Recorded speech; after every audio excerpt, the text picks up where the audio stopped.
Hey again everyone, welcome back again di Bitcoin Update. So everyone, ini quick update aja ya teman-teman untuk progres pergerakan Bitcoin pada hari Rabu. Sekaligus mau satu update data teman-teman, yaitu ADP udah dirilis dan kondisinya malah ada pengurangan tenaga kerja sekitar 32.000 orang ya, dan ini angkanya menurut saya sangat-sangat fantastis. Harusnya kembali meyakinkan market bahwa the Fed udah nggak ada opsi selain rate cut.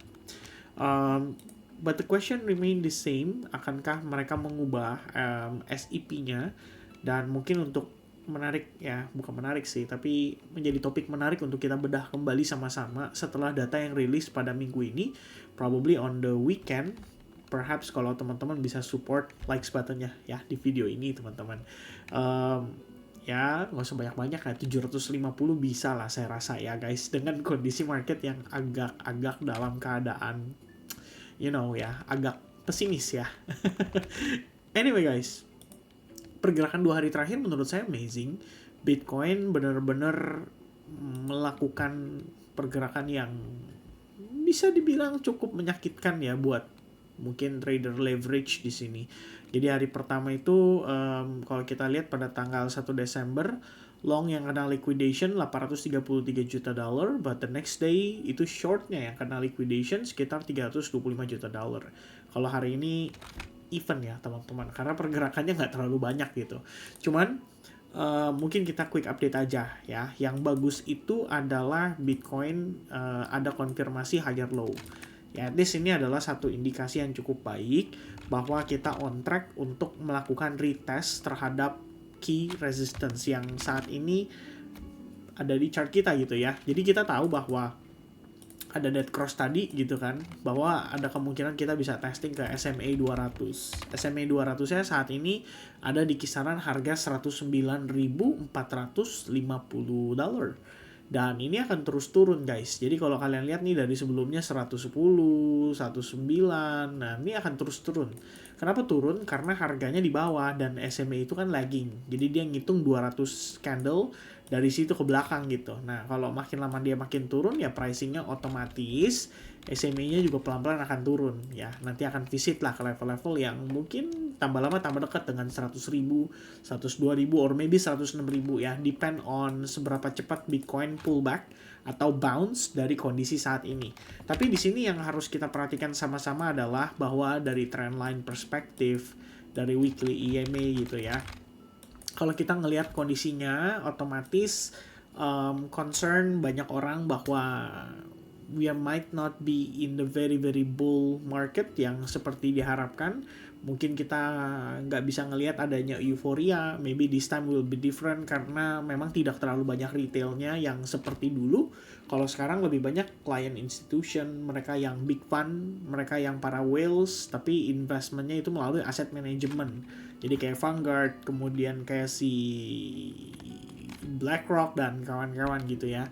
Ya tapi cara mereka bermain pasti beda gitu. Probably mereka buy and hold gitu ya. Bukan tipikal yang kayak retail, kena FUD sedikit panic selling, kena FUD sedikit langsung jualan semua gitu. Kalau mereka mungkin lebih ke ya santai, lihat 3-4 tahun proyeksinya gimana, masih oke atau enggak. So mereka buy di harga 100.000 pun mungkin mereka nggak masalah. Tapi mereka juga nggak akan profit taking yang gimana dan probably tidak akan membuat euforia yang seperti gimana gitu. Jadi kita bakal lihat marketnya begini-begini aja.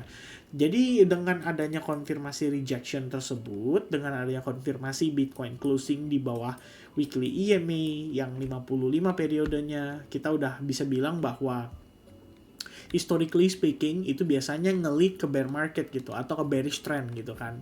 Jadi ya kita tetap harus maintain ekspektasi kita, at least greed kita dikontrol supaya jangan sampai waktu kita ngelihat Bitcoinnya kayak begini tuh kesannya bakal to the moon, saatnya all in gitu ya. Jangan sampai punya ekspektasi yang seperti itu. Ada kalanya sebaiknya kita playing more defensive, tetap stick with the plan. Kalau saya sih ya coba untuk controlling saya punya expectation dan start untuk considering reducing exposure by the time dia visit ke level yang saya mau. Saya sih cukup confident guys, minimal 100.000 mungkin bisa dicapai ya kalau misalkan di situasi saat ini gitu. Ada beberapa good news dari Vanguard, kemudian kemarin juga salah satu orang yang dipilih, kelihatannya ya si Kevin Hazard itu dulunya ternyata ex-advisornya Coinbase guys. Jadi will be pro crypto I guess ya. Dan masih banyak lagi lah good news yang keluar recently. Tapi yang paling penting adalah sentimen suku bunga itu tetap kuat menurut pendapat saya. Oke? Probably untuk bantu support market bisa rebound gitu ya. Nah guys, on the daily time frame sebenarnya kita punya PR, punya PR lah ya. Sebenarnya ada level-level lagi yang mungkin hidden gitu. Kalau kita lihat hiddennya tuh di sini ya, ini adalah 92.000. Jadi key level 92.000 ini merupakan support resistance yang datang dari base di sepanjang kuartal 4. Ya, ini kan kalau kalian lihat support gitu kan. Rejected di sini, rejected di sini. Dia bablas. Jadi kalau daily-nya dia bisa bermain di atas level 92.000, I guess that's gonna be great. Balik lagi memperbesar probabilitas untuk kita visit ya ke level $100.000 gitu.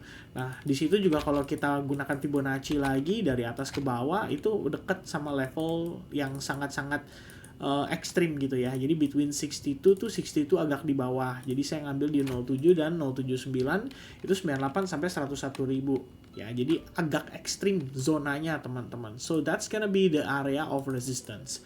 Kalau bablas lewat-lewat dikit gitu ya, mungkin dengan kejutan dari the Federal Reserve ya bisa aja dia testing ke 106.000 sih. Bahkan di atasnya gitu. Itu buat yang optimis banget gitu. Kalau misalkan kita yang mungkin sudah ngatur ekspektasi, ya ada baiknya reduce exposure di 100.000 tuh udah oke banget gitu ya. Nah, jadi kalau balik ke level yang tadi tuh 92.000 di time frame daily, kebetulan di time frame hourly-nya itu adalah level of support resistance juga. Dan somehow kita belum berhasil tuh ya break dari situ. Itu udah berjalan berapa jam teman-teman? Kalau kita lihat udah 16 jam atau bisa dibilang satu harian kita masih stuck di sini belum mampu breakout. Ya, S&P-nya wait and see, Nasdaq-nya juga sama flat. Tadi ada tekanan jual. Ini mungkin gara-gara data ya, si manufacturing PMI-nya kan kelihatan datanya bagus gitu ya. Walaupun dia turun tapi setidaknya tidak terkontraksi alias tetap indeksnya di atas 50. Nah, dianggapnya tetap masih dalam keadaan ekspansi. Dan itu dianggap ya bisa dibilang menjadi suatu pertanda ekonomi masih resilient, ibaratnya gitu.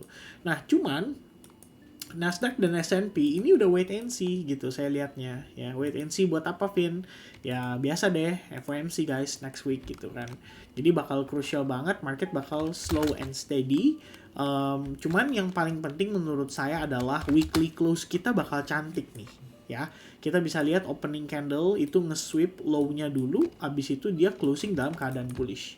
Kalau bisa bertahan lewatin Kamis, Jumat gitu ya, bahkan Sabtu dan Minggu, Bitcoin bakal oke banget.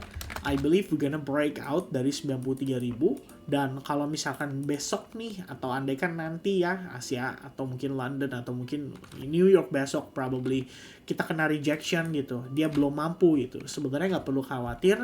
Saya rasa itu wajar justru buat kita ngambil bensin supaya bisa dorongnya lebih kencang gitu. Kalau misalkan dia langsung naik, ya oke juga sih, artinya cukup dia ngambil higher low di sini aja gitu. Cuman kalau dia langsung nanjak, saya takutnya apa? Karena dia naik langsung, itu pullbacknya nanti bisa dalam. Jadi jatuhnya nanti dia begini nih. Ini yang saya khawatirkan ya. Tuh. Ternyata dia malah jadi channel itu. Nah, Anda bisa lihat bahwa aduh ini mah gawat dong. Naiknya cuman apa? Bear flag teman-teman. Ya kan? Cuman kayak hop. Dia turun gitu. Ternyata dia nggak sampai cepet guys ya. Nah itu yang saya takutkan gitu.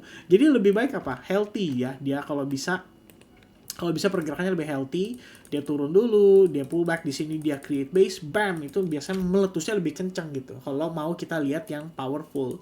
Tapi kalau misalkan dia langsung tembus, makanya saya rasa kurang mantep gitu ya. So in between lah, antara dia testing zona ini dia mantul, or a bit lower, berarti dia mantul gitu. Karena di situ ada fair value gap, dan juga ada minor support resistance ya, kisaran level $90.000. Nah itu boleh dipantau lah teman-teman untuk proyeksi teman-teman trading, baik itu di Bitcoin atau mungkin di altcoins. Oke, so guys, thank you very much guys for watching. That's gonna be a very quick update on overall bias ya. Internalnya sekarang kita kondisinya hampir reversal kalau saya bilangnya, tapi secara keseluruhan ini udah oke lah. Ya, it's not bad at all karena kita udah ngelihat ada progress yang cukup baik. Saya juga personally ada ongoing long position. a bit spekulatif on the way waktu saya enterednya teman-teman sekalian, tapi so far so good ya. I feel fine with the position currently, baik itu spot, baik itu futures marketnya, ada profit di beberapa setup. Ya semoga aja lah bisa sustain sampai akhir minggu dan performance-nya bagus. Okay? So God bless everybody and thank you so much for watching. I'll see you guys again in the next update and cheers guys. Bye bye.